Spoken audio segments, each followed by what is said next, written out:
दोस्तों, हम आज बात करते हैं चेतना, शरीर और पंच तत्वों की, आधुनिक समाज में बढ़ती असमानता की, पूंजीपतियों के प्रभाव, विज्ञान, तकनीकी और सामाजिक न्याय की, महिला सुरक्षा, बच्चों की शिक्षा और सामाजिक मूल्यों की, बेरोजगारी, आत्महत्या, नशाखोरी जैसे गंभीर मुद्दों की और अंत में एक नई सामाजिक क्रांति की और जरूरत की।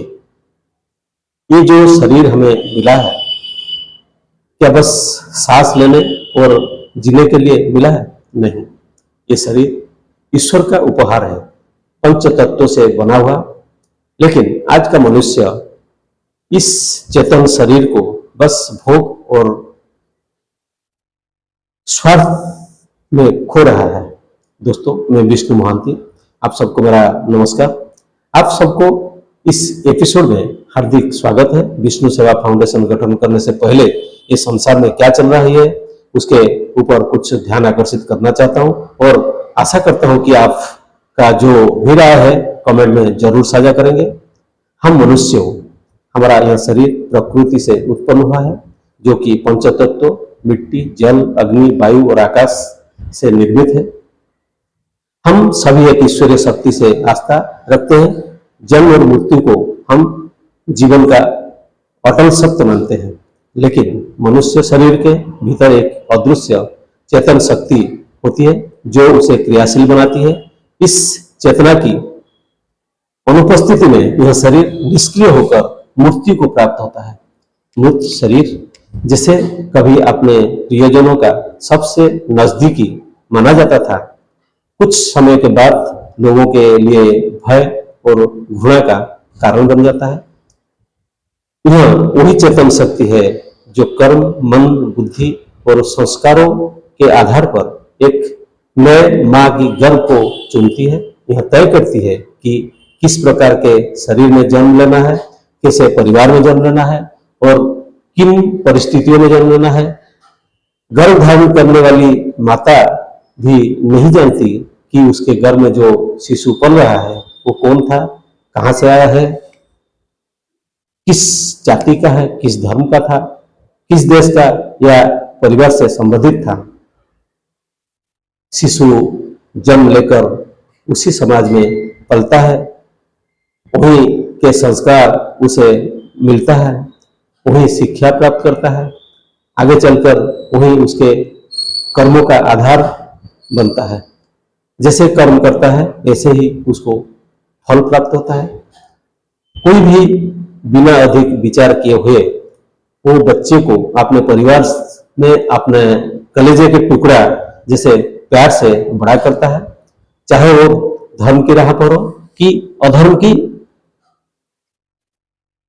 राह पर हो।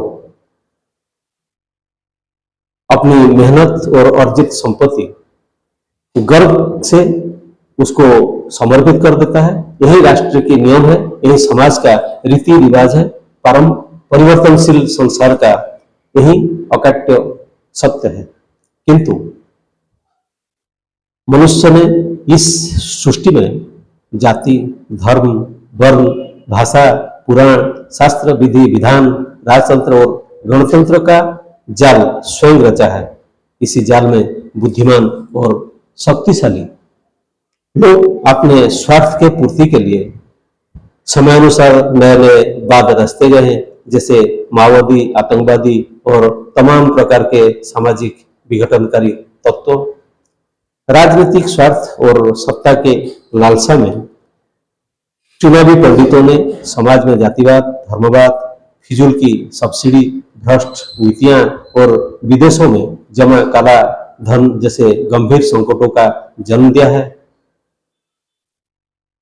देश के अर्थव्यवस्था का नाम लेकर जो विकास का ढोल पिटा जा रहा है वो खोखला होता जा रहा है। आत्मनिर्भरता की जगह पूंजी निवेश और बाजारवाद ने जगह ले ली है। गांव छोड़कर लोग रोजगार के तलाश में शहरों की ओर, विदेशों की ओर भाग रहे हैं।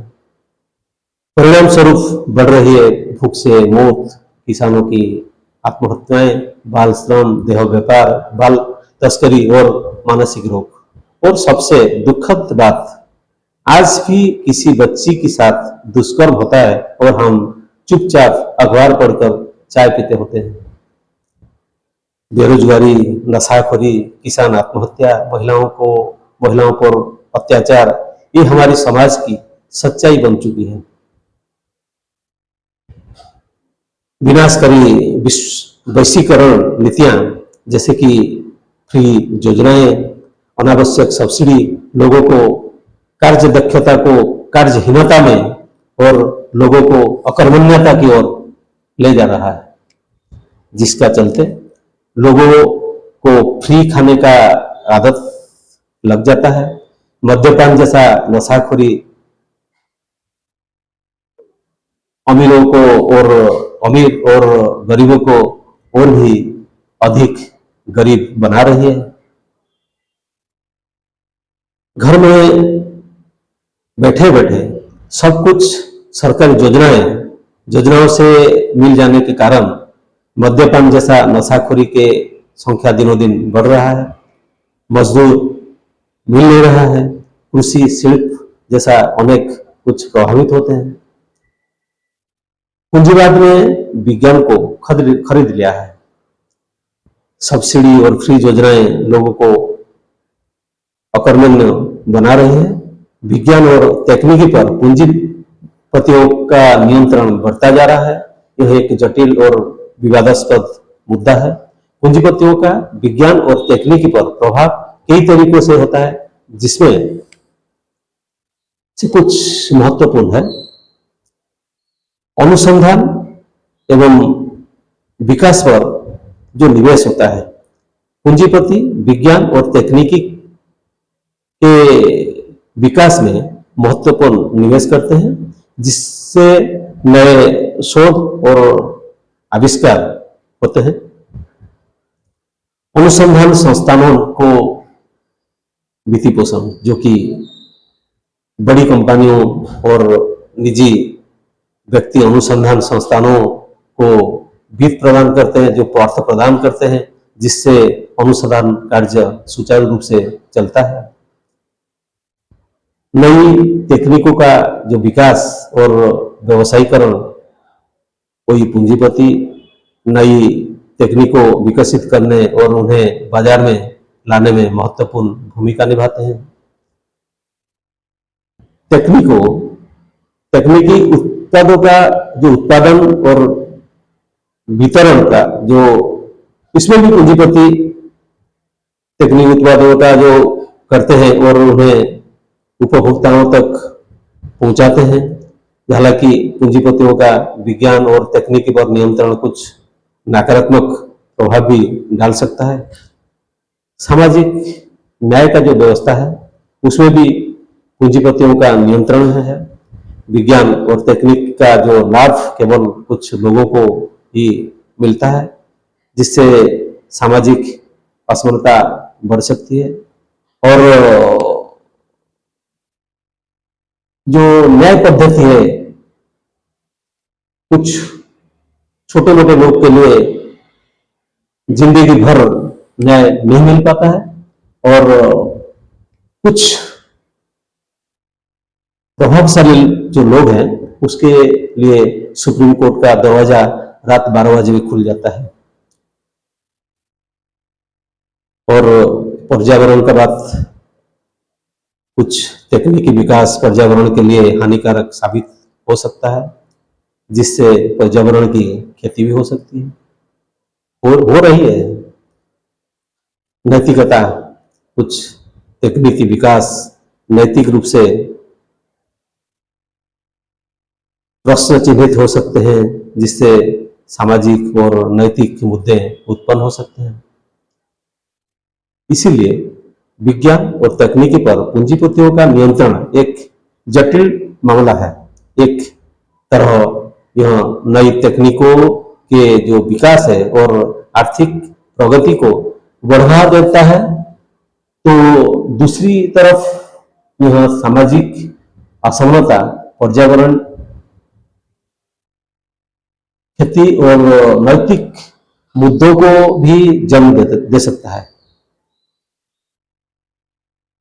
महिला सुरक्षा जो कानून है उसको सरकार इतना कठोर बनाने के बावजूद बलात्कार, सामूहिक बलात्कार, हत्या, ब्लैकमेलिंग और शिशु बालिकाओं के साथ जो अमानवीय जो अपराध में लगातार वृद्धि हो रही है, पश्चिमी सभ्यता का अंधानुकरण टीवी और विज्ञापनों में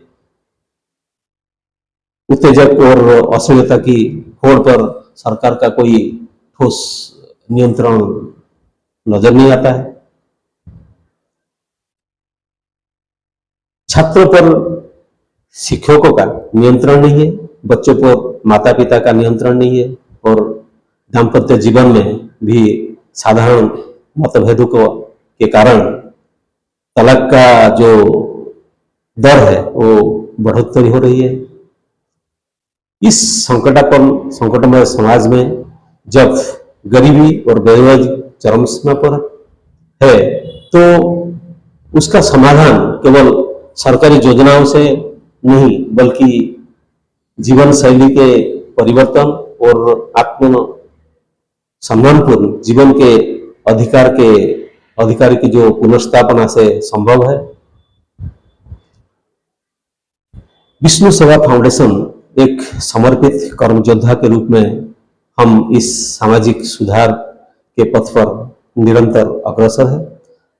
हमारा उद्देश्य है एक सशक्त समाज की रचना करना, जहां ज्ञान, कौशल और प्रचार की पद्धति में क्रांतिकारी परिवर्तन लाकर हम न केवल अपनी उन्नति करें बल्कि राष्ट्र की समृद्धि और कल्याण का भी मार्ग प्रशस्त करें।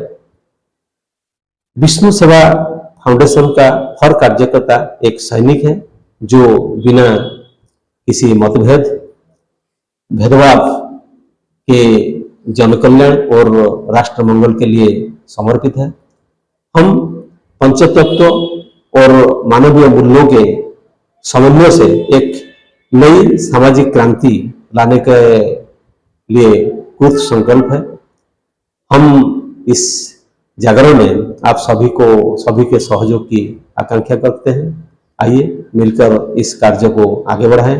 यही हमारी जिम्मेदारी है और यही हमारा धर्म भी है। विष्णु सेवा फाउंडेशन एक विचार, एक आंदोलन, एक संकल्प। अब समय है जागने का, बदलने का और समाज के लिए खड़े होने का। आइए विष्णु सेवा फाउंडेशन के इस मिशन से जुड़े और सामाजिक उत्थान के लिए कदम बढ़ाएं। इस चेतना और बदलाव के अभियान से जुड़िए। वीडियो को लाइक करें, कमेंट करें, शेयर करें और चैनल को सब्सक्राइब करना ना भूलें। अपने विचार कमेंट में जरूर साझा करें। आपकी हर राय हमारे लिए मूल्यवान है। मैं विष्णु महांती विष्णु सेवा फाउंडेशन से आपसे आग्रह करता हूं, यही हमारा धर्म है, यही हमारा कर्म है। जय हिंद, जय भारत।